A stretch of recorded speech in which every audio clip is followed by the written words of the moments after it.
Dan, it's great to see so many folks from so many different jurisdictions here. It's good. I'll try to, I understand that you've been very active in this issue of some of the regional corridors over time and have done a lot of work already.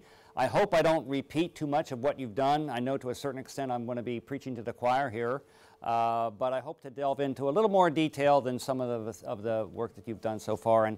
And later on, the big event today will be, tonight, will be actually having you get together and begin to start plan some of the corridors. And again, I think you've already done a lot of work in that regard, but this will take it maybe just another step or two farther. So if we could turn this thing on and maybe get the lights. Okay, so I'd like to talk to you about transforming multimodal urban corridors, which is really, I think, probably the most challenging thing we have to do in our profession.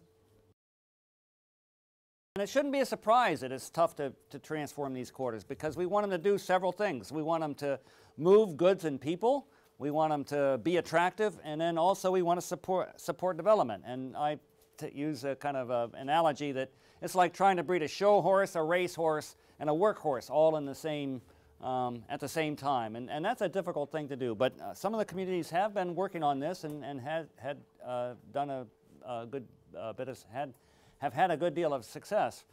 The other thing about urban corridors is that even though we try to change them and we're looking at them and saying, some people say, oh, they're ugly, or oh, they're dysfunctional, or all this stuff, they really are an important part of our urban fabric. They're really critical and perform a number of very important roles. A commercial activity up and down our corridors, and your corridors, Leverage Dell here, is really something that's very important to your local economies. And the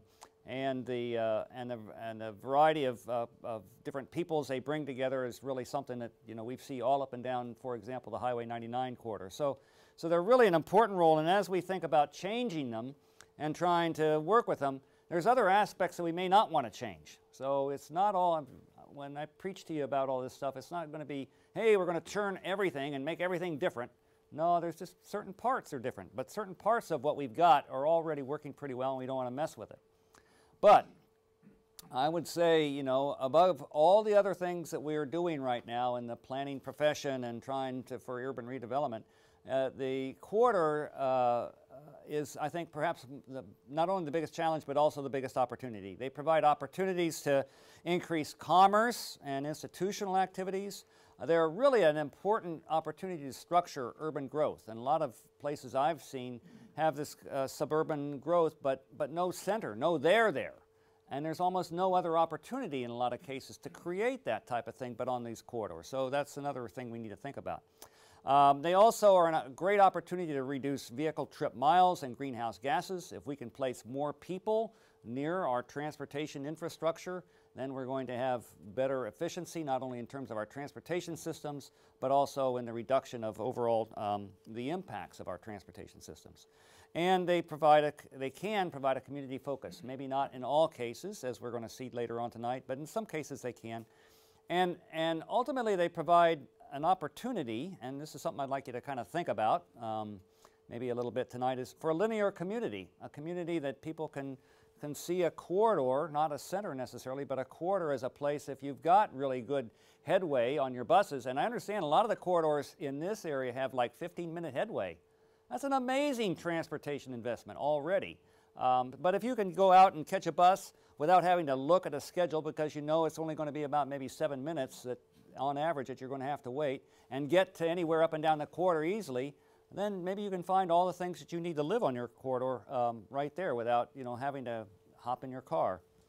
Now, I'm going to talk a little bit about how we can do some changes there, and one of the touchstones is the publication by the Urban Land Institute, and there's a copy, I think, for everybody out on the table outside in the lobby.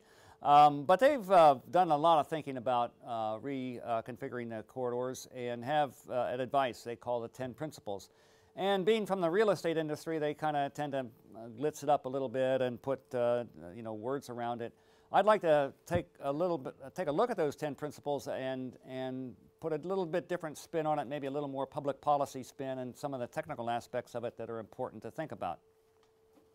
So I guess the first step would be to talk about the process. You know, how do you plan for urban corridors? And this, the 7 things I've got up here are things that seem to have worked in other communities where we've been involved, or the communities that we know that have worked on these types of things. And I think you'll find they're fairly parallel to the work, to the advice that the ULI gives you in their publication. So these are the things that are really important to kind of think about as you go forward. One general comment is work with the property owners and business owners and residents in the area. And I think that goes without saying these days, and I know you're all aware of it, but you know, it's really important to keep that in mind. And there's a lot that you can do with citizens and members of the public there. You can see some of the folks from Tumwater may recognize this one on the right here, where the planning team got together with property owners, could drop in, and the property owner says, hey, I'm thinking of doing this, and you know, how does that work with my property, and how does that work with the new plans you've got for the highway interchange that's going in here? How do I work that all out? And so, you know, just kind of getting them involved in it and providing some service for them. We find also, for example, that the walkabouts and getting people to walk through their community and take a look at what a node might do and where some of the difficulties in access are really work well. So there's a number of ways of getting people involved, and we really recommend that. The other thing, and again, I know I'm preaching to the choir on this one, is really look at the market and understand the real estate development market and the other economies that focus on the corridor, and get a good sense of those. I understand that you're thinking of having a group of development types or real estate types come in and talk a little bit about how they see the opportunities in your corridors, and I'd really recommend that. I think it's a great idea. But also I think it's a good idea to take a look at some of the demographics, some of the growth projections you have, some of the economic data, and be able to characterize what the corridor is doing for you and where the opportunities are from an economic standpoint. Again, something that's really important right up front is to establish the leadership. And you know, as I heard you introduce yourselves today, it's obvious that you here have already done that, and that's great. So I don't need to sing any more about that. But the second step is to identify objectives. It really, I mean, we all may think that we agree on what we're trying to accomplish along a corridor, but it's really good, even if we do agree, to kind of get that out on paper and make sure that that's our touchstone, that this is what we want to do. So later on tonight, we'll take a little bit of time and begin that process. When you identify objectives, you know, they're not, you know, cast in stone at the beginning of the process. You may find that things change over time as you go through it. But it's good to have that in front of you, just so you kind of always say, okay, this is what we're trying to do, and this is how we're going to make a decision based on the analysis that comes out. The third step is to define nodes and segments. And we're going to take a stab at that tonight. Again, it's not going to be a definitive stab, but it's just going to get you thinking about these things and how you might do that, perhaps in your own community later on. But this slide here shows some work that Dara has done, you know, up in Highway 99, going up through here, through Linwood. First, getting the public. This is kind of results of a public workshop, and what they saw were some of the problems and opportunities in their neighborhood where the safety issues were. On the basis of that, we, you know, drew that up and kind of had the folks review it in a way, and then work with staff to think about where the alternatives might be, where the nodes might be, and then the links, the segments between them, and what might be important and what might be some of the alternatives that we would want the public to consider. And then here's the final drawing that was then laid out along with a whole bunch of other images to help the people decide, you know, where they wanted the nodes in a public process. And here's the result from that, looking at where the major nodes would be. And of course, they tended to cluster around the major transit stops in this particular case, because we were working with the bus rapid transit system. And then later on, we went back and said, okay, let's take a look at this node in a little bit greater depth and look at the community college over here and where we might want to do rezoning, where we might need better sidewalks and better access for folks and other kinds of improvements that might be done. So these nodes, these areas of concentration, and in this particular area it was around the bus stops, bus rapid transit stops, we looked at what transportation improvements were there. And the point of this slide is really let's work with the Transit Authority, WashDOT, whoever else is going to be involved in that process is really critical at this point. And then plan for more intense mixed-use nodes. Now here's where I was going to try to talk a little bit about what that actually means. So a node might be something like this. Typically we look at about a quarter-mile radius is typically, because that's typical walking distance, although it may change. In some areas where you have really good transit service, you could think about a half-mile radius because people will walk further for really good transit service, and then they'll also shop and get off the bus and shop and then walk a little bit further.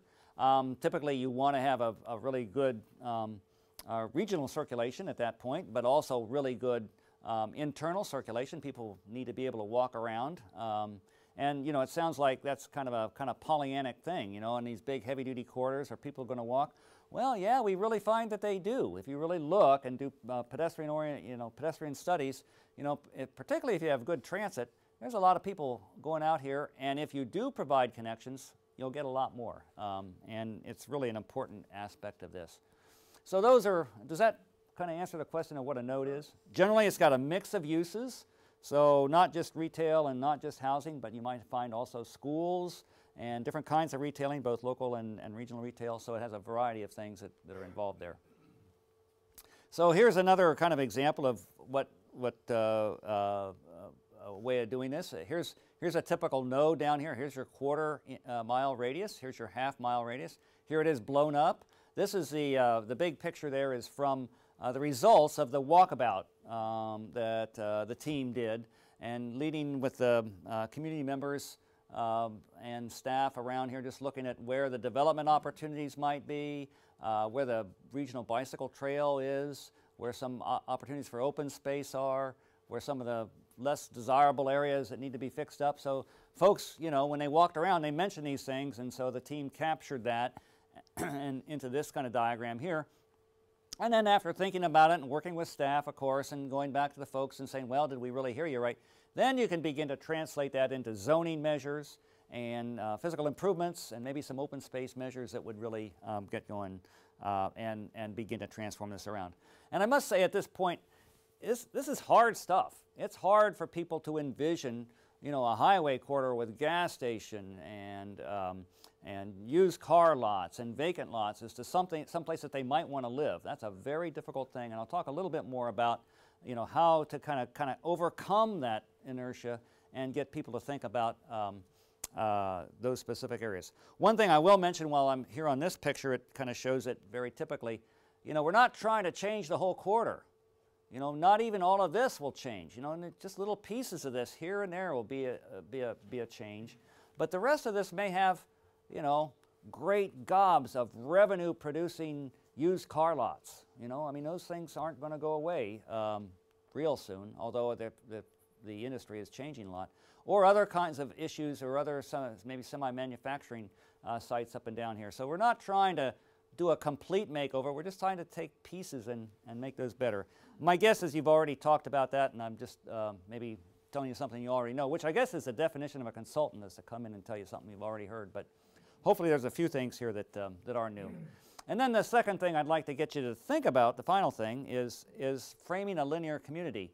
And here's an example from Everett and South Snohomish County. They've put in a bus rapid transit system, which is a 10-minute headway and a very rapid ride kind of a system where they've got ticketing and everything kind of figured out so they can really move buses very quickly. My understanding is you're not too far off from this. With 15-minute headways, that's not too bad either. So it's not too dissimilar from what you've got on your major corridors. If you look at this, here's the nodes up and down here. And what was neat about this, just like in your case, Everett, Mukilteo, Snohomish County, Linwood, Edmonds, they're all kind of singing the same song. And so you really begin to make this work. And you really begin to think, well, if I lived here, I'd be 20 minutes away from the Everett Center for entertainment, or the overall transit, the regional transit system, or downtown Everett for a workplace, and there's elementary schools here, and oops, excuse me. Oh, shoot. Employment centers here, and good residential neighborhoods over there. And so if you really think about this thing, you really have much more than a series of nodes. It really acts together in a way that really structures your larger urban fabric. So then the final thing in the process, and this takes a lot of time actually, is to frame an implementation strategy. And the pieces of that, I'm guessing you already know, is good infrastructure. Here's from Shoreline up in Snohomish County. You know, they did a makeover of Highway 99 in this case, but they leveraged that. They said, oh, let's do some guidelines in here. Here's our fire and police. Here's our new city hall, brand new city hall, although it doesn't look like that. This was a earlier version of what we thought it would look like. They did some things to protect the neighborhoods back here and make them whole and comfortable, and made some connections through here. So they did a whole series of things to transform the area, not just street improvements and not just regulatory measures. But you need to be very careful. You need to make sure that some of the new development here doesn't impinge on a single-family neighborhood, so your design guidelines need to think really carefully about that. And then traffic calming is going to be important. You know, everybody gets focused on the corridor itself. In a lot of cases, you can't do much with a corridor because it's already, you know, maybe at capacity, and you can't take away a lane for a bus, or you can't widen a sidewalk because there's not enough right-of-way. So what we're finding is, you know, even more than the corridor itself, it's the side streets that people use. And a lot of times orienting your pedestrian-oriented uses on the side street makes sense. Maybe the large-scale residential still hangs out in the quarter up here where you need, you know, mass volumes of traffic to satisfy their need for some of the auto-oriented stuff. And maybe the node kind of thing, the mix of uses happens back away from it. So just some food for thought on that particular case. So following back on the ULI way of looking at things, here's some elements that I think are very important in corridor planning. Is this clear? Is this stuff you've already heard 100 times before, or is this okay? Yeah, okay. I just want to check and. What's ULI? Huh? ULI. Oh, Urban Land Institute. They're the ones. They're the real estate consortium that produced the handouts there with the. Let me see. Here's what's important in doing that. As the ULI, Urban Lands Institute, indicates, you know, the first thing is to produce these pedestrian-oriented mixed-use nodes. There's that word again.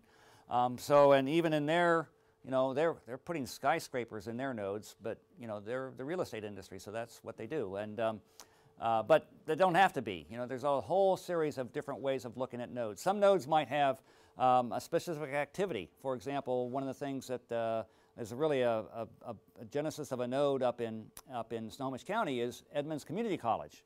So that generates enough jazz up there to kind of, you know, encourage residential and other kinds of development around it.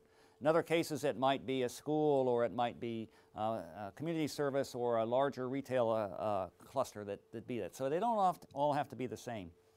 So here's typically what you know, some of the things that are in a hypothetical node, and I've already talked a little bit about the quarter-mile walking distance, the half-a-mile, you know, for good transit service. And if these are comfortable streets to walk on, safe and lit and attractive with good sidewalks, you know, typically people will walk, you know, up to about a half a mile for transit, and then also use this. And then the mix of uses, you can tell there's a mix of uses here because there's a lot of colors, you know, some of them more intense.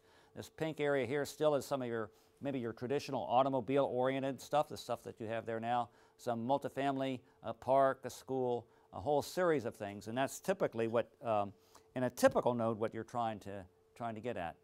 So here's, like I say, here's the prototypical mixed-use nodes. I didn't put a couple things in here that I should.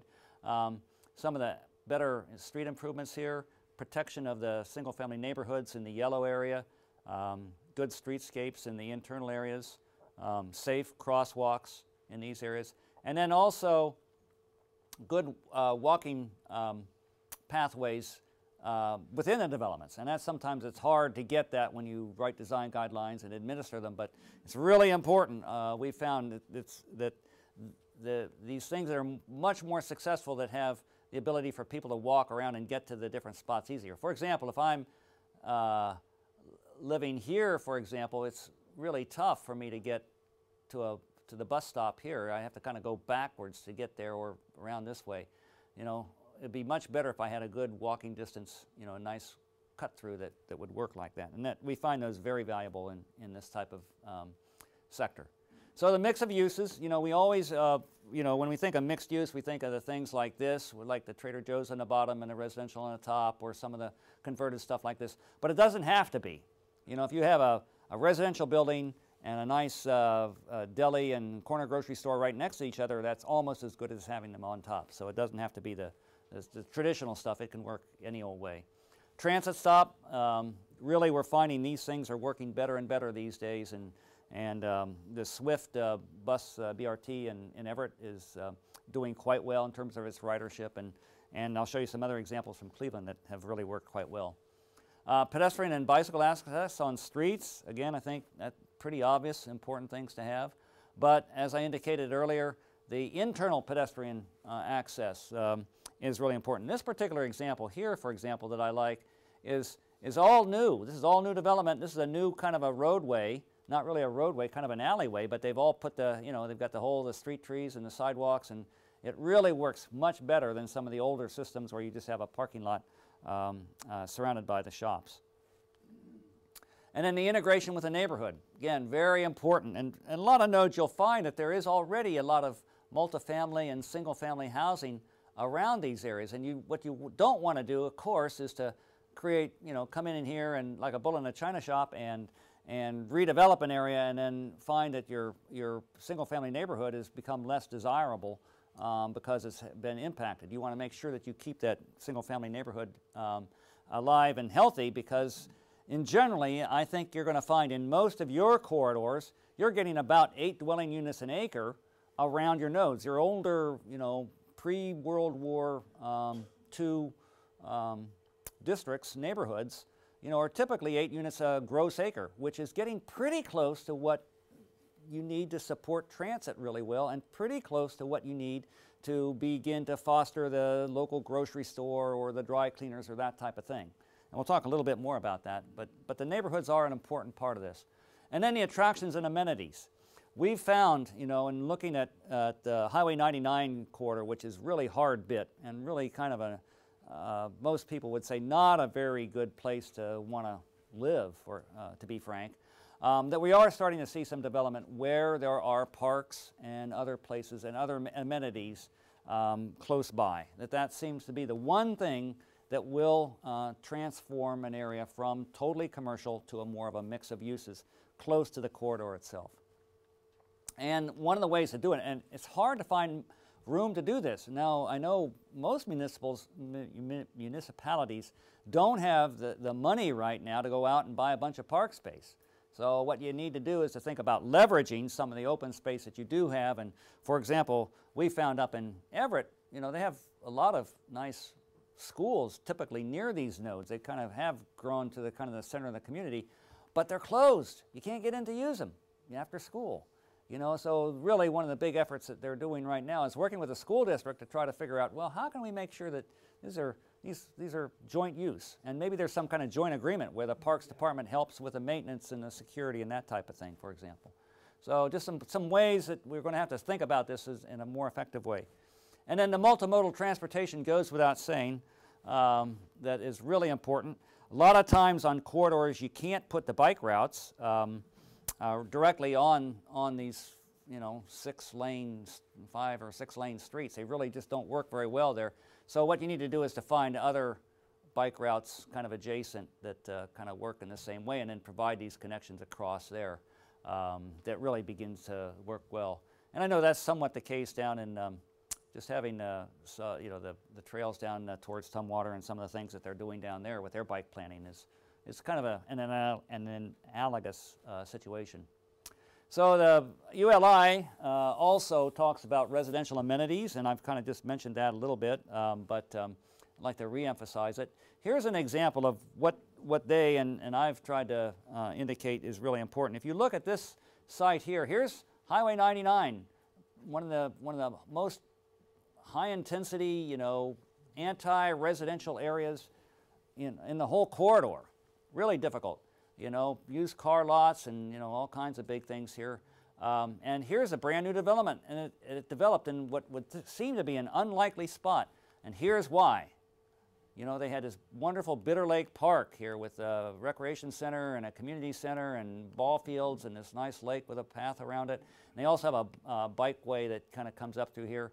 And if you go out there on a, you know, any morning, it's really working. They got a variety of different uses in the ground floor. They got good residential units up here. Notice how they all kind of stay away from the highway. They're all oriented towards the park. But that's the thing that makes it work. So if there's some ways, some resource like that that you have in an area that you want to have a node, well then, you know, you've got a lot covered already. And then ULI also really emphasizes visual quality, very important, and that's where the design guidelines come in. And some of the, you know, the favorite thing that urban designers like to do is plant street trees. And it says, oh yeah, we're going to plant street trees. That's probably, you know, people have said that really know more than I, that that's the most cost-effective thing you can do to really regenerate a neighborhood or a business district is put those street trees in. That'll do more for the visibility, visual quality, and more for the kind of economic vitality of the area than just about anything you can do for the price. So that's something that we recommend. And the design guidelines are really important too, I think, very important there. And so you can kind of see that in some of the cases here that what we've, we, meaning the profession's been after for a long time, and trying to get things that instead of look fairly corporate and kind of uninteresting, try to do more like this. And there you see some of the design guidelines that municipalities have done that. And the whole visual quality thing is not just in the nodes.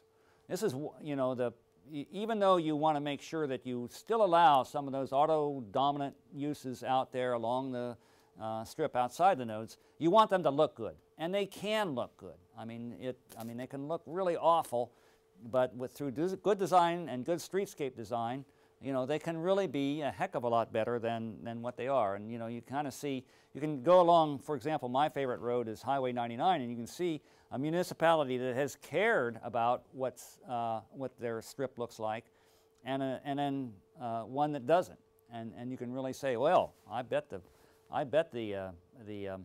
corporate city limit boundary is right here, and pretty much you're pretty close to being accurate. So all this I've been telling you about, and we're kind of ahead of schedule a little bit, which is good, is hard. This is not easy stuff, and it's not going to happen in the next 2 or 3 years. It's going to take some time to do this, to make this happen. But it does work. I've just been talking with a colleague in Cleveland who's been working on what they call the Euclid line. Here's downtown Cleveland way over here, and here's way out in University Circle and out. So it's a big area. They put $200,000 of transit investment, and even I can't believe that. That sounds like a low estimate to me, but that's what they say. And it spurred over $2.5 billion in redevelopment. Now these were done when times were good, but times have not been good in Cleveland for 40 years. I mean, and I'm not trying to say that. I mean, I used to live there, and I talk with the people there, and it's just a tougher environment. And so all I'm saying is that's a tremendous achievement to be able to do that and revitalize this part of the city. And that, you know, when I talk to the planners there, they say this is the only thing we got going for us right now. And Cleveland's a wonderful city in many ways. I don't mean to denigrate it.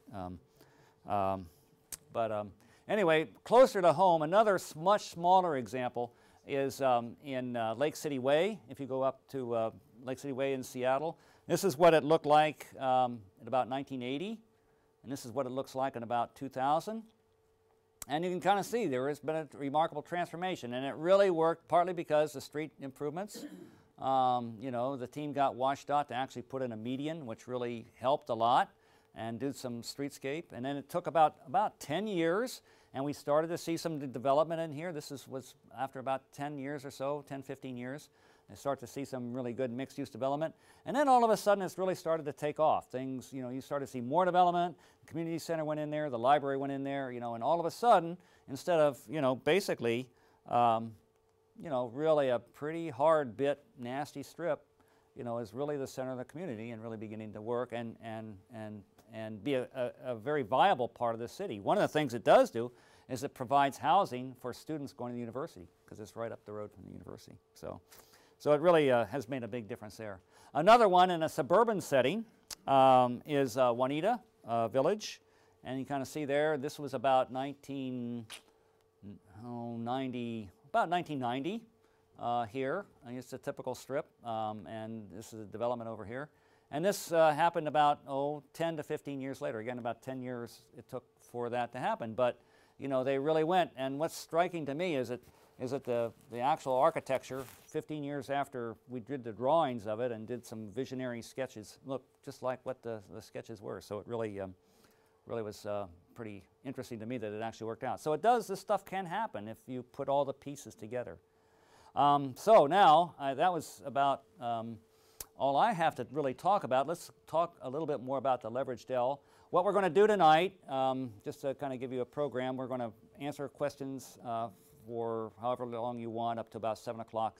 At about 7 o'clock, what I'd like to do is to have you engaged in a kind of thinking about the goals and objectives. And we're not going to finish that tonight. You'll change your ideas as you go through this process, but it'll get you started, and it's a good way of just thinking together. And then after that, we'll do another exercise, which we'll talk a little bit more, but we'll begin to look at where the nodes might be in the corridors in your communities and what they might be like, and get you thinking just a little bit about that. Is there anything I've forgotten, Sarah? Are we ready to go, do you think? Can we rock and roll on this?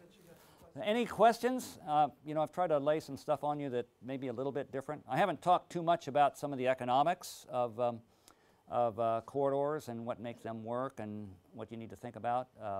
Some of it's in the paper that they handed out a little bit. Yes, sir. So it looked to me like on almost all of those corridors that were being transformed, that power lines were buried. Is that a fair assessment of that? Some, but not all. Evergreen Way, we're still going to have some ugly power lines up. Yeah, I think in many cases they've been buried. And a lot of times they're parallel to the highway. They don't run necessarily on the highway. You can't really have trees if you got a lot of overhanging wires there. Well, what we've learned back in the 70s when I started, we did a lot of dumb things, but one of them was to plant great big trees that got into power lines, and then the line guys came and cut them down. What we've learned is that there are a number of good tree species and ways of treating the trees horticulturally that can keep them low and out of the way. And it's not about planting trees everywhere. It's not something that I talked about tree planting as being important, but you don't have to do that in all cases. But I think in most cases we've found ways of making the power lines and the trees compatible. If we do that, it's really important to work with the power companies, because what we found, we do the right trees, they'll come in and they prune them improperly. They send up suckers into the lines, which would never have happened if they were done correctly in the first place. Yeah.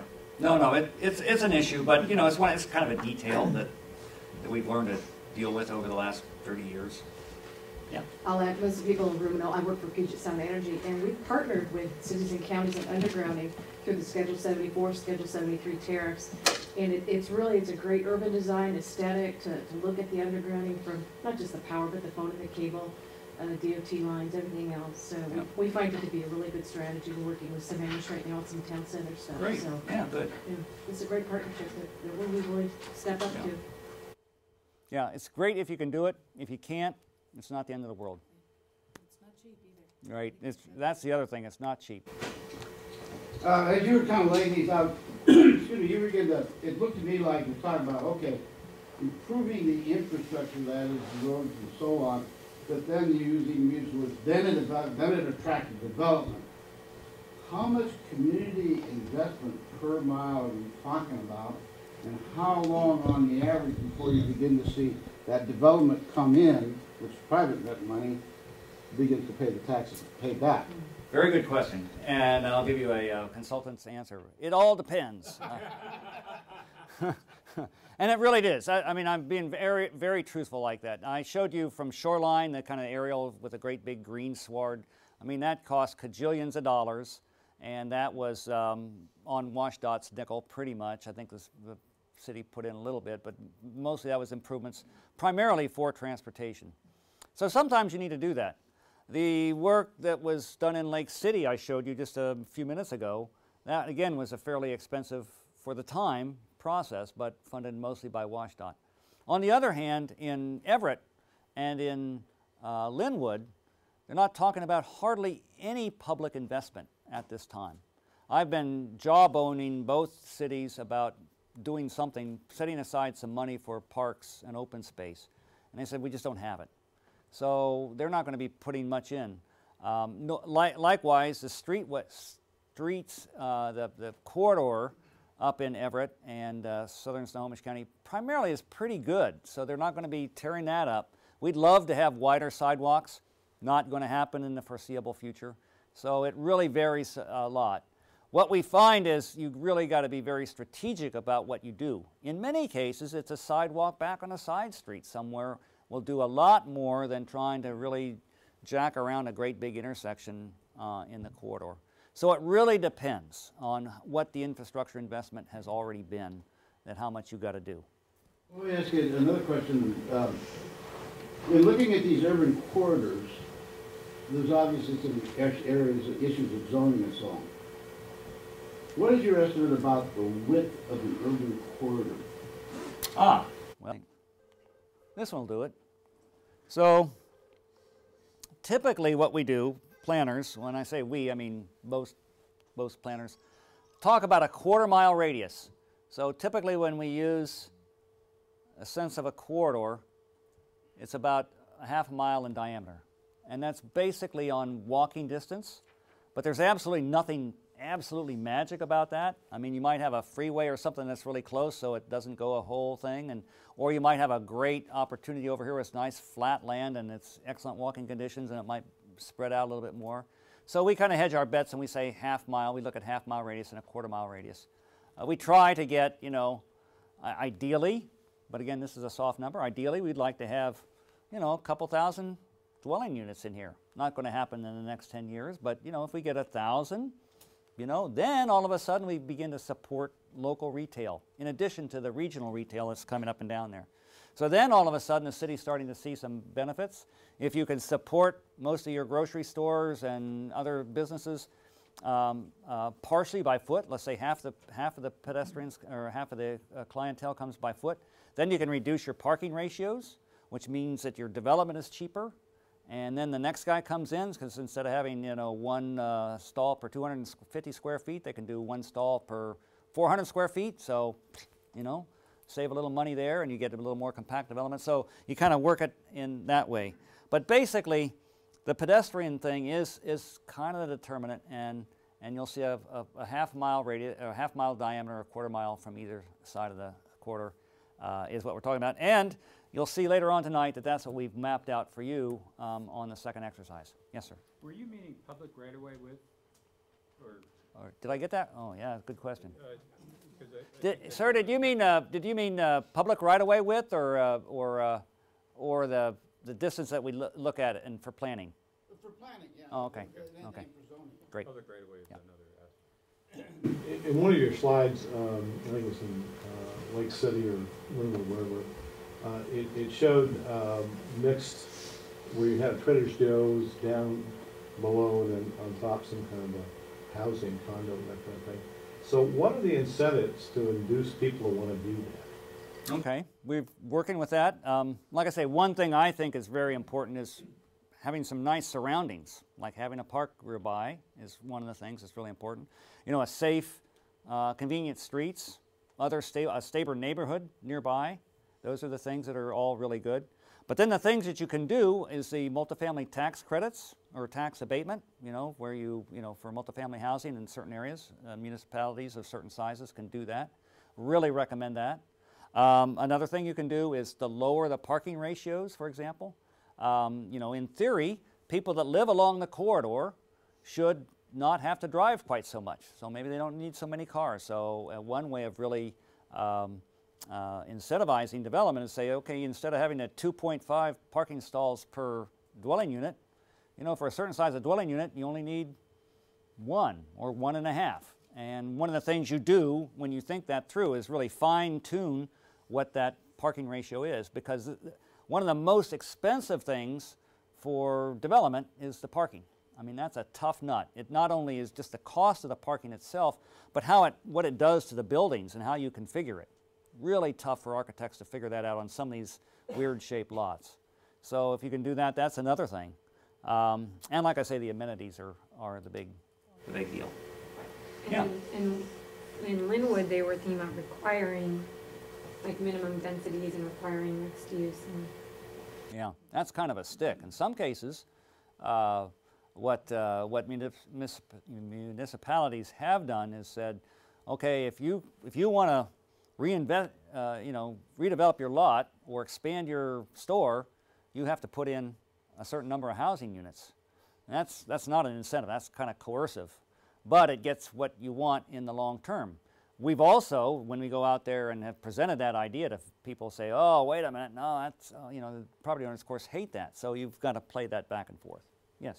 A follow-up to that then, in terms of Linwood, in some of your slides you showed, or one of the things you talked about was schools as an incentive. Are there any kind of, maybe not restriction, I don't know what the term you use, with regards to the development of condos, apartments, things like that? I noticed that in some communities there's 50 and older, perhaps not children oriented and things like that. In terms of these incentives, do municipalities have the ability to be able to prescribe or encourage condos, homes that would have families as opposed to seniors, that kind of thing? Is there any prohibition, any incentives, any ways of getting around that or encouraging it? You get the drift of where I'm going here? I think you'd have to do it more through physical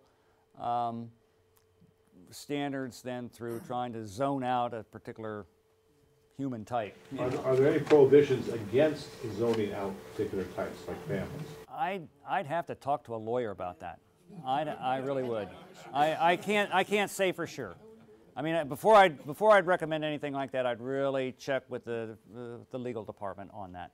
But I do think that another way of doing it, a softer way and maybe a fairer way, is to look at some of the standards. For example, one thing you can do is if you, and I think it makes and it always should make legitimate sense. I'm not trying to do it for any backhanded way, but a lot of communities say, if it's a senior housing, your parking standards go way down because how many seniors are going to be driving 2 cars per family and all that type of thing. So there's some things that you do like that. The other thing you can do, for example, is require a certain amount of open space for the housing, so it would be a little more expensive to produce, but then you're probably more likely to get, families with children, that type of thing. So you have to kind of think of it in those kinds of terms. And I would say before you do any of that, really think about what it is you want. I mean, really think of what is your purpose for that. Generally speaking, I mean, I'm just speaking about my personal self now, I'd try to get a very diverse population in these areas. That would be diverse meaning young, old, married, unmarried, all kinds of people. That would be the preference. Yeah. I think you're really talking about some innovative zoning techniques in these areas. I know one of the things Bob was working on was form-based zoning. Are you, in these types of corridors, have you developed any zoning that talks about some of those incentive programs? I'm sorry, could you say again, please? Form-based zoning. I know Bob was working on that. Right. For these corridor areas, it seems like we're going to need some really innovative techniques, particularly if we're going to try to provide incentives. Is there anything you guys have done that talks about the types of techniques like giving a break on parking? Yes, but I don't know that I have the greatest slides to illustrate that this particular time. Well, could you explain form-based codes? Yeah. Dave mentioned it, and not everybody may be familiar with what that means. Well, the form-based zoning is a zoning technique that primarily looks at what the form of the development looks like. What the shape of the building is, whether it has open space, how it relates to the street is a very important thing, rather than the uses. And we find that a very useful when I say we, the planning profession, I think, has been doing that for a number of years now. And it seems to work. You know, it used to be you didn't want our industry, for example, in particular, was had all kinds of impacts and noxious odors and that type of thing. So trying to separate uses made a lot of sense. Nowadays, what we find is separating the uses don't nearly make as much sense. But I do think, well, and quite often it's better to try to make the compatible uses, say, between a commercial and a residential area, not through use restrictions, but through design restrictions, form-based restrictions. So what you want to do is to make sure, like in, well, I lost it already, but you want to make sure that if you have a commercial area next to a residential area, you have really good standards for the buffering and the setbacks and those kinds of things, so that you don't care what the use is in the nodal area. It's just that it's got to be respectful, form-wise, design-wise, to the residential area. Another thing that's very important in the form-based codes, and thank you for bringing this up, it's a good, interesting issue, is how development relates to the street. So you'll see in this particular case we have different dots and dashes for different areas. Right around in this area where the bus station is, you might want to make sure, okay, I really want the buildings to be up to the street, and I want to create a main street-like character.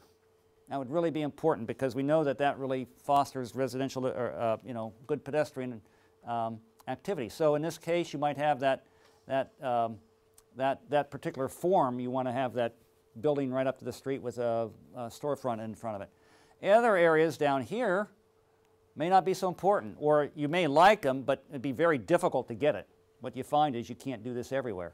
So those kinds of form-based requirements are very important, and I would really encourage that be a way to go. Although, I will say, before, excuse me, one more thing, because I get going on this form-based stuff. The form-based ideas are good, but a lot of times the standard, the way it's set up in terms of matrices and all this kind of thing, is more based for new development than redevelopment. So you can do a lot of the form-based stuff with guidelines and standards. You don't have to do a complete makeover of your zoning code in order to do the form-based. Does that make sense? Yeah. We've read, and the folks I talked to in the development community, they really like the idea. And so, Doug, we were thinking of getting together with the master builders and actually looking at a couple of our zones and trying this.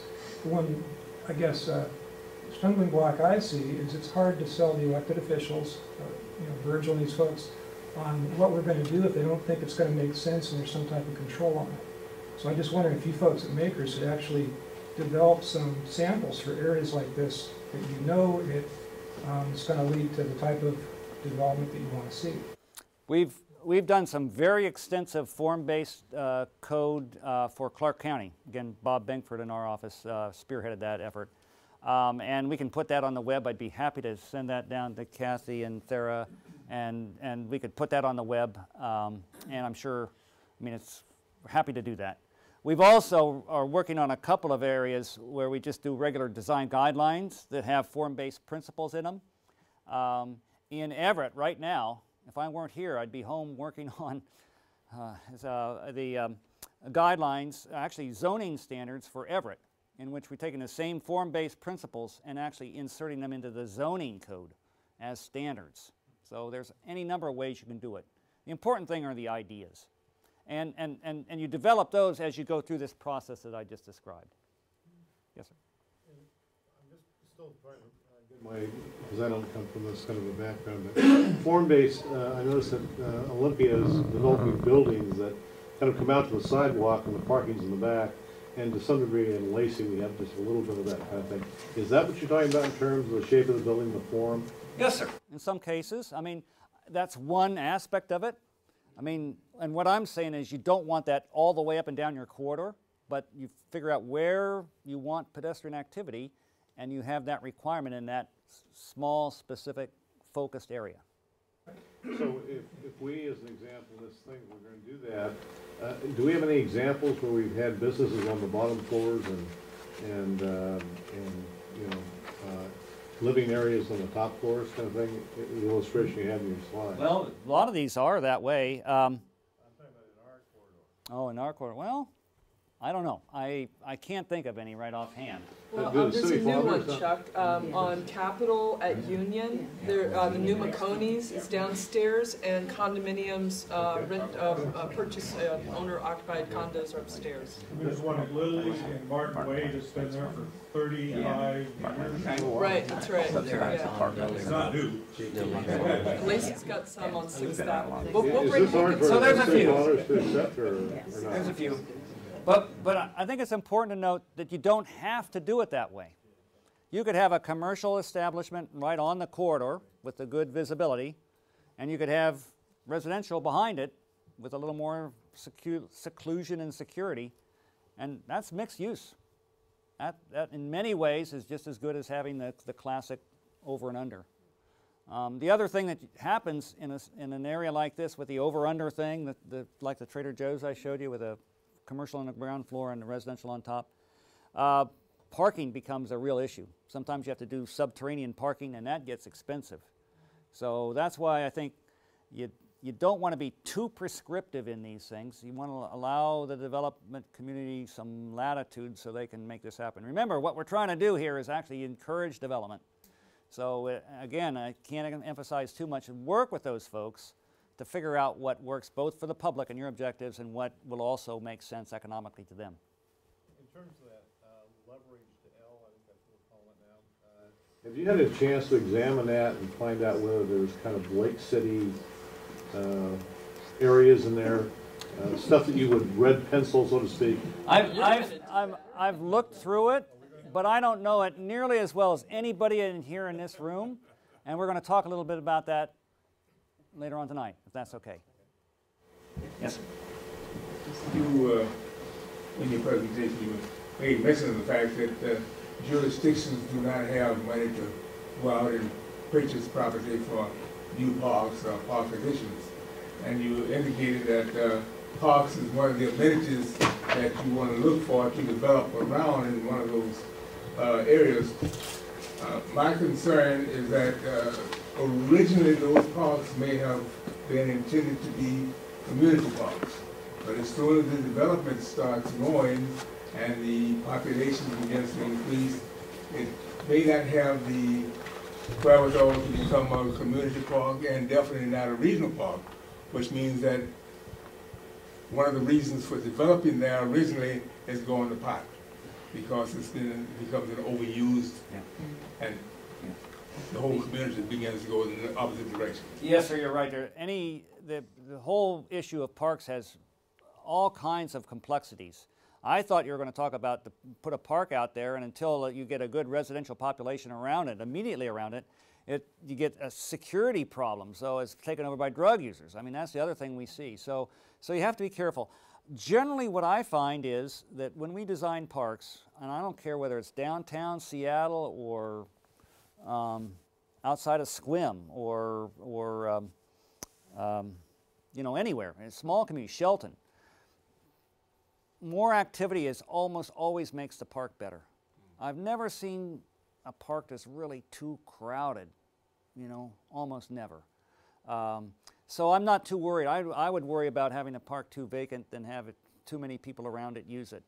The other thing is, I think, that you do try to do when you get a good impetus for development is you include some multifamily, or I'm sorry, you include an open space requirement for your multifamily.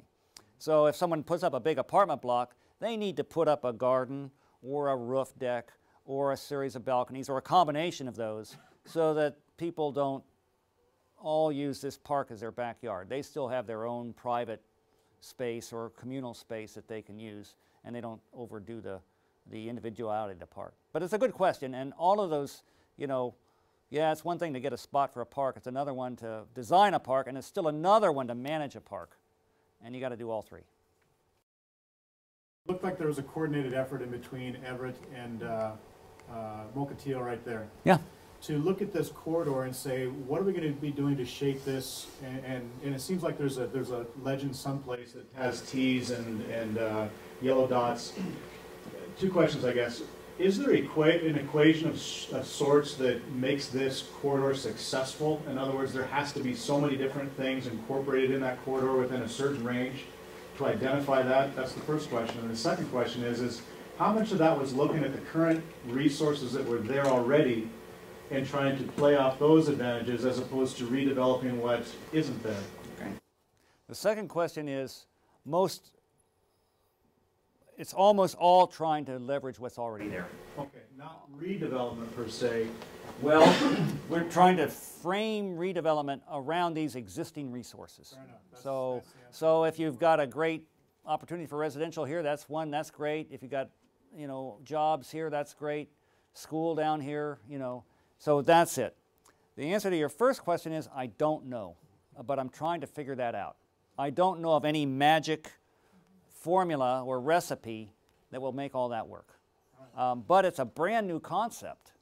Well, it's actually a 200-year-old concept. They had the Ciudad Lineal that they did way back in Spain years ago. But in modern terms, we don't know really how to do that very well. And that's what I'm wondering about right now. So if you want to give me your 2 bits, that'd be great. I'm busy with other things right now. Okay. Yeah. So it's kind of a new concept, and I think my guess is that there's no formula. All right. You kind of do the best you can, and you build on your existing resources. All right. Thank you. Yeah. Okay. So I guess we're ready to go. I guess I'm still up. Did that work for you guys? Was that informative? Is this something we want to make sure we're not taking you someplace that you've already been? But what we'd like to do right now is do a group exercise that really tries to identify some goals and objectives. And this is just the starting point, and none of this is cast in stone. But we'd just like to ask you to talk about what you want out of your urban corridors. What are your objectives here? Why are you here tonight and think this is an important aspect for your community? And we're going to, one way of doing this is it's just a simple brainstorming session, no big deal. Normally what you do is you do it down on flimsy, newsprint and put the sheets up. We're going to do a little bit different because it can be faster. So we got 2 people taking notes, and Kathy's going to put them on the walls, and we can organize things a little bit better. So we're going to do that for 25 minutes or so, and then do the next thing. But I guess I just want to ask you, what do you want your corridors to do for you? What are your objectives? Weren't you going to say something? I was, but I'm going to give you a woo-woo answer, as some folks would call it. I want it to be an organic experience. To feel natural. Okay, what do you mean by that? That it feels comfortable, it looks inviting, it makes me feel safe, it makes me feel welcome, whether I'm on my own 2 feet or in somebody's vehicle or some other way, and that it allows me to be more complete in terms of how I live my life. Okay. By being there. Wow, that's a tall order. That's good though. Experience. Okay. Ooh. Yes. Increased housing. Okay. More residences. Any particular type or anything to add? Diversity. Diversity. Okay. Yes, sir. I would actually echo sort of build on the first comment and say that it's an opportunity for places to be unique, for there to be a sense of place. So that it's, so many corridors that we drive through, you could be in Washington, you could be in Wisconsin, and you could be in Florida, and they all look alike. And it's a chance through public art and architecture and design and layout to create places that are unique. Okay, let me ask a question then to the whole group. So we want some kind of uniqueness here. Does that mean that Tumwater should be unique from Olympia, from Lacey, or does that mean as I come through? No, I'm serious. I'm perfectly serious about this. Or should we think about this L thing you got going as a more unified corridor, something that works, and maybe different from one spot to another, but I come in through, instead of coming through Pierce County, which has a very distinct character, and I come into here over from, in the Squally Delta, and I'm coming up through here and beginning to see this. should that all be kind of recognizable and a sense of, have a one unified sense of place? I think there's got to be similarities. I mean, we want the bus service to be continuous and be able to get everybody to where they want to go. At the same time, I think we've always wanted our own unique identities. If somebody comes to Lacey, we want areas in Lacey that are going to be really attractive to people. They're going to know they've been there. It's going to be memorable. They're going to enjoy it. Same probably for Tumwater. So I think a little of both. So we want an identity for the, I'll call it Thurston County metropolitan region, and then separate identities for the individual communities. Is that correct? Yes, that's what I would. Okay. What do you think? Even more than that, identity for each of the neighborhoods within the corridor. So take a page from Seattle where there are distinct neighborhoods all along the same street. Yeah. So we have a kind of a nested system here then, huh? Yeah. Oh, okay. Okay. See, good. But all representing the Pacific Northwest. Well, I certainly would not want Lacey to look like downtown Miami. Right now, I don't go for that. Have the mushroom node and the red wine node, and there would just be a different flavor to each of these neighborhoods. Yeah, okay. No, I mean that's very interesting that you guys are mentioning that. To me, that as an urban designer, I say, oh, okay, I can work with that. That's something that really, yeah, that's good. Building on this kind of appreciation of where the cities are, I always view Olympia as the oldest community and very structured, whereas Lacey and Tumwater are like growth areas and have particular problems because they don't have the infrastructure that. So I think you have to appreciate that kind of thing in one neighborhood. Yep.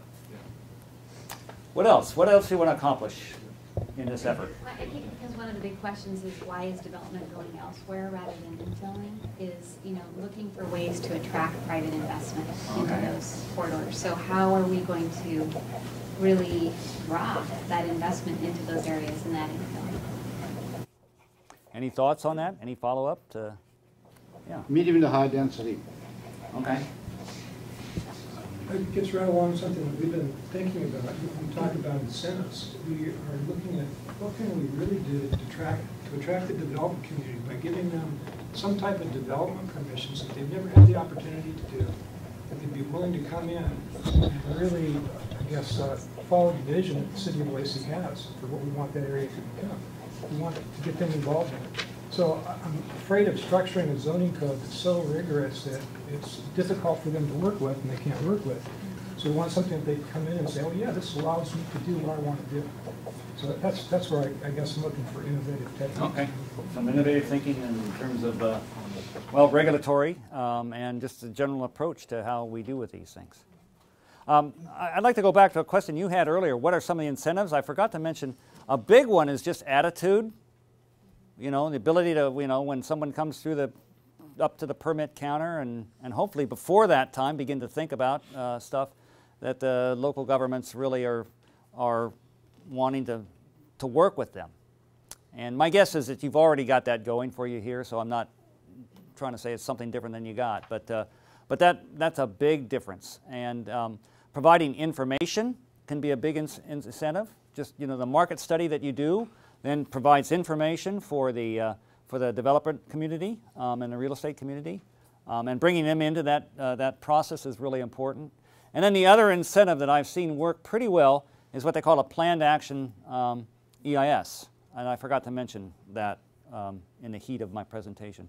But doing an EIS, programmatic planned action EIS of a different, say, a node area or a whole corridor, can really help, because then that frees the development community from having to worry about the EIS and go through the whole process and the uncertainty and all that stuff. Anything you can do to kind of smooth that off, it's money in the bank for your environmental impact statement. Sorry. Yes. I would like to have all of the nodes, wherever they are, reflect certain environmental values or ecological values of the community, and that could be the commonality. So we take advantage of the positioning the building so they're passively solar, gaining energy, and that we have permeable surfaces, and do whatever we can to make those as environmentally sound as possible.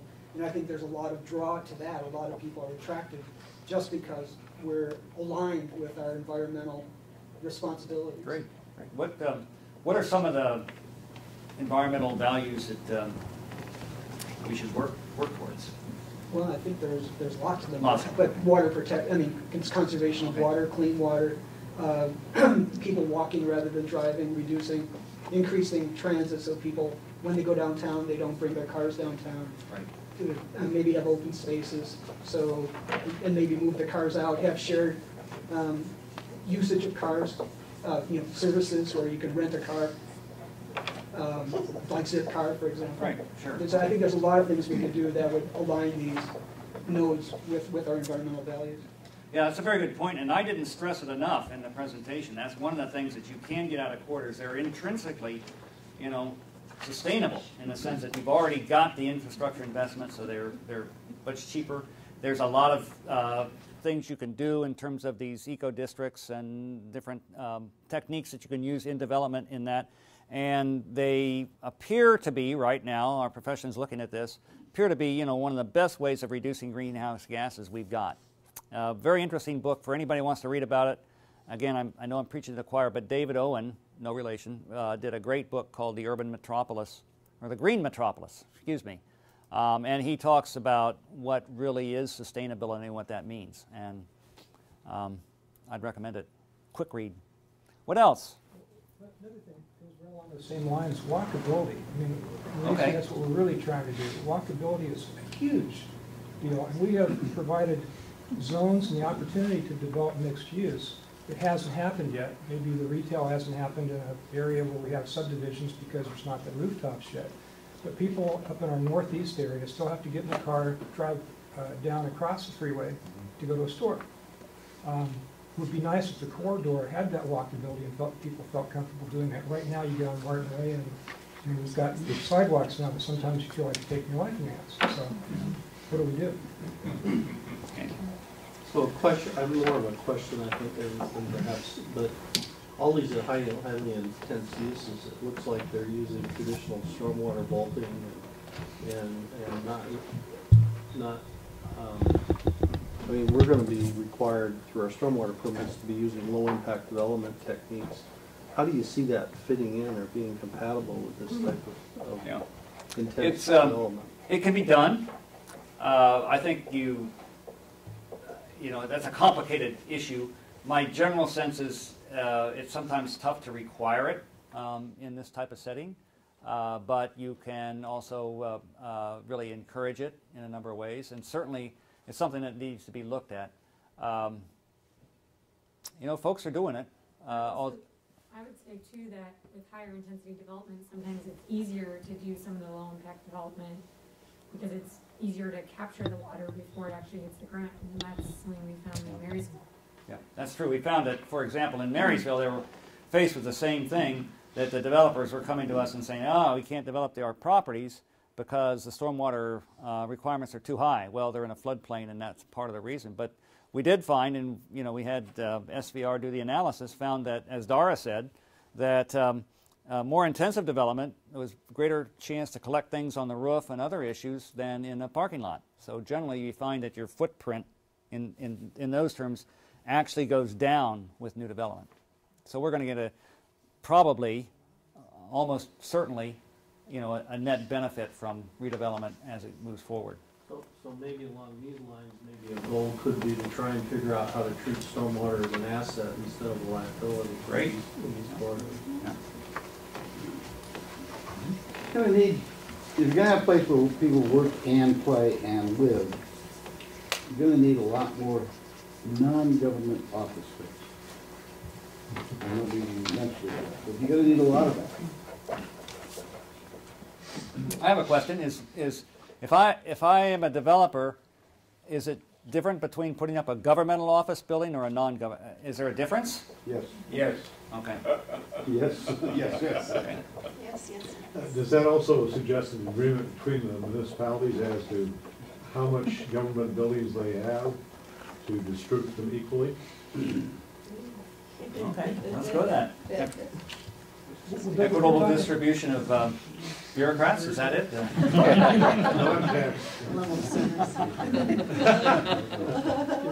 Is it good to have them or bad to have them? Oh, it's good in one regard, but I'm sure the city fathers would like to have some taxable stuff.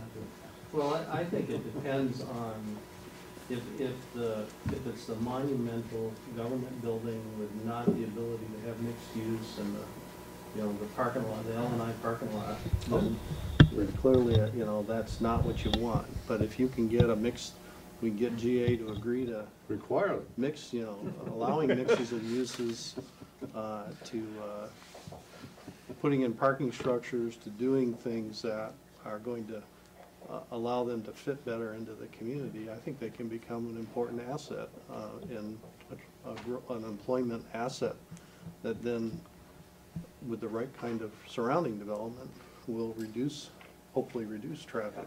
Yep. That's a very good point. I hadn't thought about that, but your government offices and your ability to control big parcels of land, maybe your greatest asset in the fact that you can say, well, why not put housing on top of these offices? I mean, that's certainly a compatible use.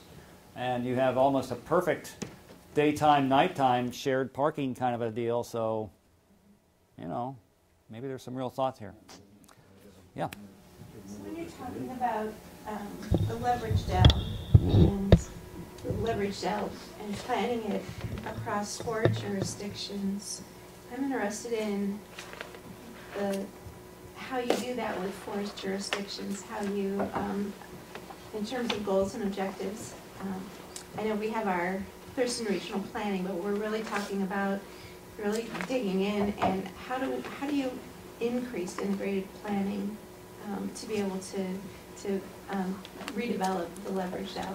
Does it require additional extra or just focus on it? Could I not answer that question? Okay. I mean, I think it's a very important question, but I'd take too much time away from listening to what you guys have to say. I'd be happy to talk to you later about that. I want to piggyback. I think it was Pete that mentioned use stormwater as an asset.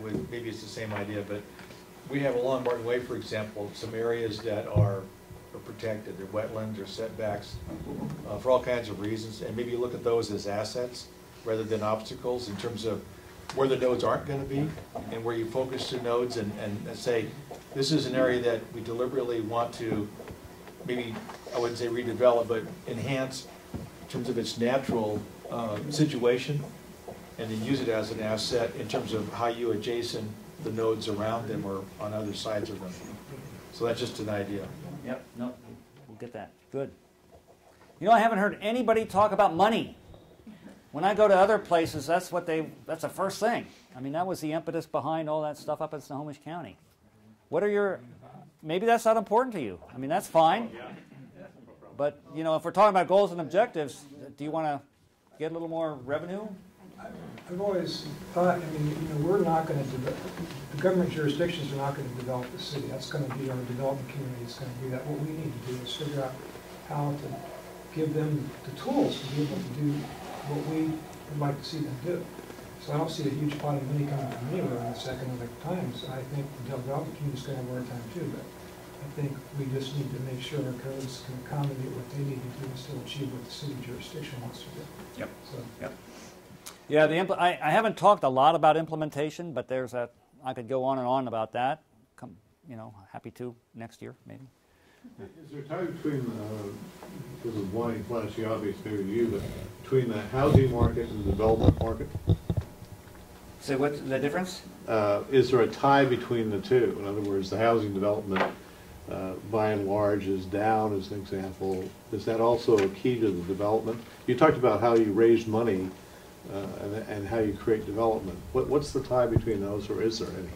Well, I think what you do is and again, you're asking me questions rather than telling me what you want out of this thing, but the short answer is you do a market survey that looks at projections and tries to estimate what the market does, and you time your strategy. Say, okay, we're going to get housing in the next several years. Let's make sure we have the opportunities to capture that bubble in the market that's going to be coming along. The long and short of it, and everybody probably knows the answers, but I don't. How do we get this stuff started? How do we induce developers to develop? How do you light the match? How do you get this little You do what you're doing right now. You do exactly what you're doing. Say what you want, you know, figure out how those things work, do the details of your node planning and the segment planning. You begin to think about your infrastructure. You figure out what the city's going to invest or the community's going to invest and what you want the developers to invest. You engage the developers in this process so that they know what's coming, and you make it clear what you want and what you give. And you try to come to the development community with a whole set of tools. Maybe you do the planned action EIS that I talked about. You know, certainly you try to do any tax incentives that you can for multifamily development. Maybe there's some infrastructure you can put in to pave the way, or any of the other number of things, but you come with that full arsenal. Unfortunately, in Washington State, we don't have a lot of tools to incite development. We don't have, you know, some of those things that other states have and used. But that's okay. We can do LIDs, we can do any number of tools. I just have not been, I don't have all my tools to talk about that tonight. But start with the planning and get a good plan and get a good sense of what you want. What the development community needs above all else is some kind of certainty, some kind of knowledge of what it is they're expected to do. And the sooner you can get that in place, the better. And now's a great time to do it because you can catch your breath and you're not worried about those projects constantly coming over the counter. And I'll say amen to that. Yeah. Very glass half full.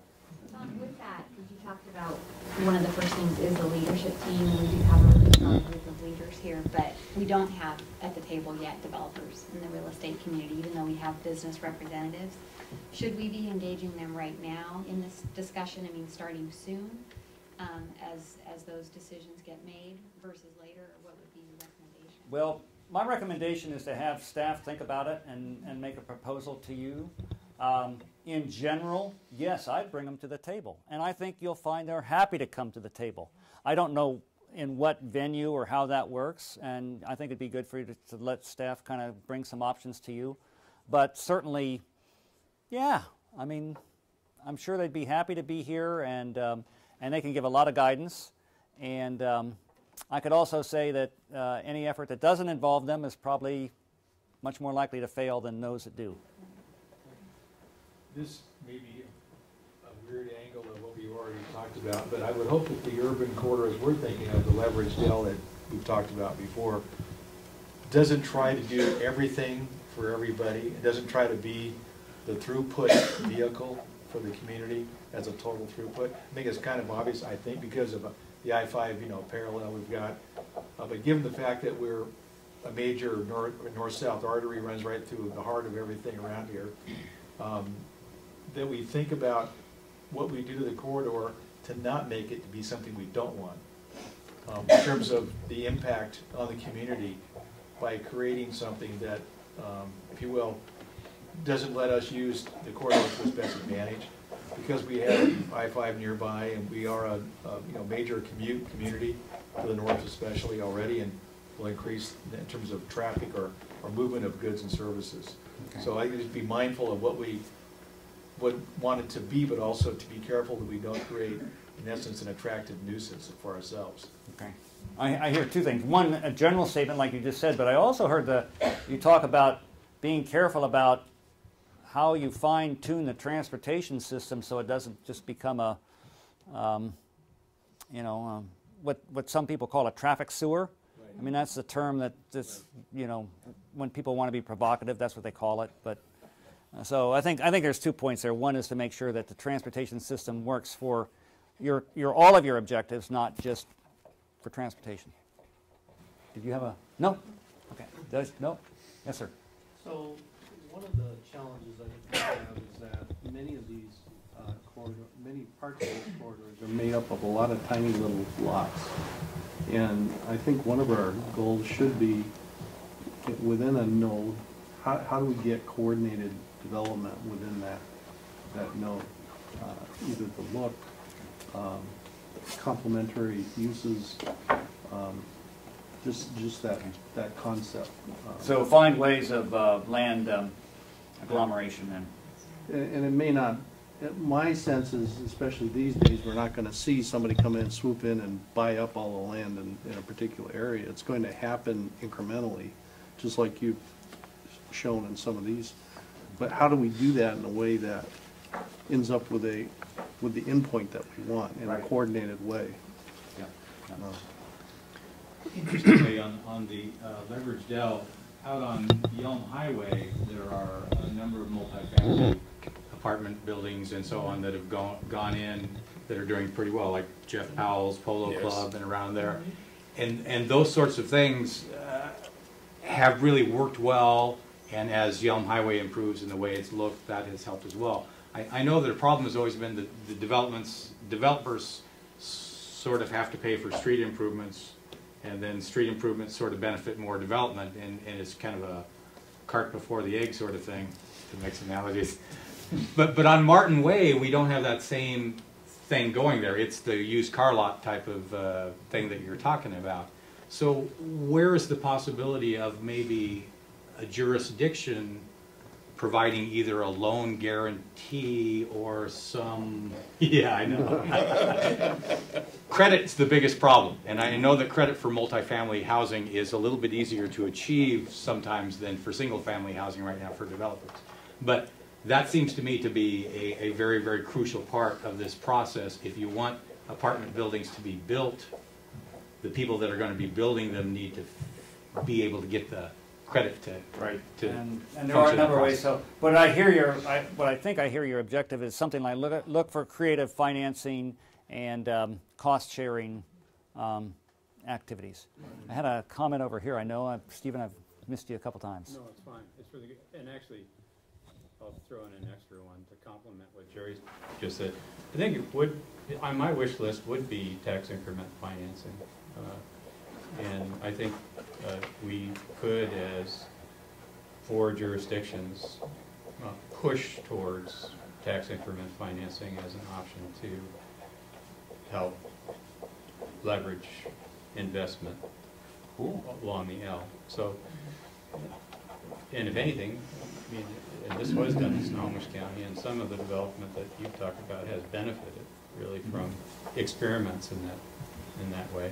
So bringing that to our capital city, I think, would be a positive thing. Along those same lines, with Jackie's insight of working with 4 jurisdictions, it would be on my wish list to just simply have a strong agreement between 4 jurisdictions to direct development to the leveraged L. So if we can get over the hurdle of just having, again, strong agreement between the 4 jurisdictions to direct development to the leveraged L, I think that would be a huge plus. 2 key ideas there.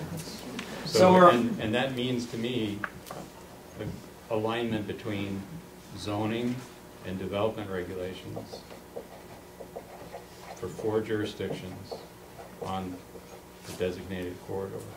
That's a 3rd idea. Let's make sure we get that. And since I got the floor, the other thing I'd like to see is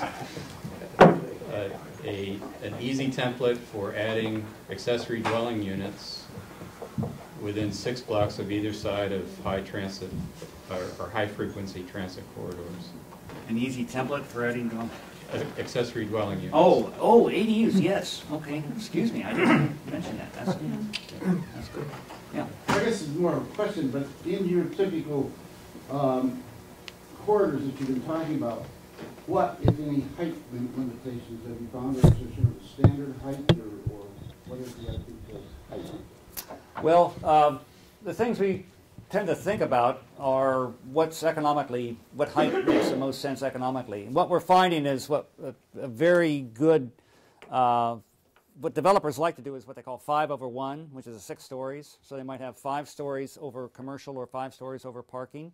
So that gets you about 65 feet or so, or more, 65, 70 feet. So that's a good height. Above that, then if you know, it really, building doesn't become very efficient until you get to about 125 feet, 12 stories, because you're in a different fire rating system. And so what you typically do is have this 5/1. You also can get another, there's a kind of a 3/1 that's pretty efficient, because 3 stories or 1 story of parking can pretty much accommodate 3 stories of residential development. It just kind of works out that way nicely. And so 3/1 also works, so that's about 45 feet. You know, those are the kind of common things. My thought on height typically is again, this gets back a little bit to the form-based thing, is allow whatever height you can get. More height, the better, but make sure that it doesn't shade or impact your residential neighborhoods and those other kinds of things. You know, a tower, in a lot of cases, unless you got a historic area or some other value that you think, a tower doesn't hurt anything unless it's too close to where other people live or impacts the surroundings. So if you can solve that problem, then don't worry about it.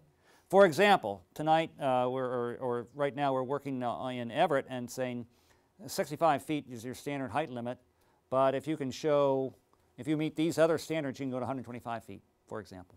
Have a bigger lot, you know, bigger. So that's generally, that was a question and answer. One quick thing, is there anybody that, you know, we've tried to collect this, and we'll be trying to put this in some kind of order and get that back to you. This is just, like I say, the first salvo in this effort. But is there anybody have any observations from this discussion or larger ideas that as you think this through occur to you?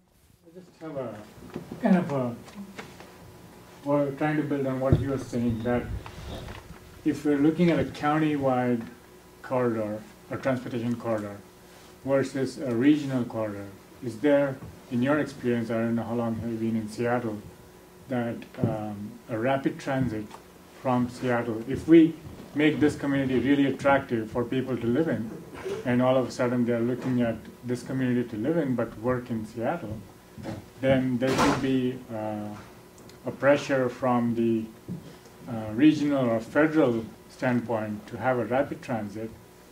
Is that, are we supposed to plan for it? And I would. So that's something that wasn't the overarching culmination that I was hoping for, but it's a very important question. You know, they're planning rapid rail right now from the Willamette Valley up to Vancouver, and not Oregon Vancouver, the real Vancouver. The Vancouver, BC, excuse me. No, you know, yeah, there you go. So they're doing that right now. The governor of Ohio just gave back, or is going to give back $400 million, or yeah, 2 of them. You know, so you know that's going to be in fluid, and who knows? You know, for the next 2 years, we might not see something. But this rapid corridor stuff could make a big difference to Olympia. Olympia is, guess what? Kind of right in the middle. So you know, I would really, if I was thinking regionally. I mean, since you brought it up, this is not the topic tonight. But since you brought it up, yes, that stuff could really be big for you. Yeah. I would just mention too, the stuff that Lacey's looking at, the bigger projects, we're trying to figure out how that might be accommodated. And as far as people wanting to live down here, the last market, the development community was marketing to a King County demographic as folks were driving down here. So there's already people living down here that work in Seattle. We meet them every morning. Yeah. They had a great futurist, this Lang fella who's been working on this rapid rail. He gave a talk up. I was up in a visioning exercise up in Skagit County. Just went along just to see what this guy was saying. And he was talking to the Skagit County people saying, hey, you don't think you're in a metropolitan region? You are already in a metropolitan region. You already have people going to say, and when this rapid rail comes through, you will be in. So they were prepared. They were trying to figure out, well, how do we keep our farmland? How do we keep our rural character?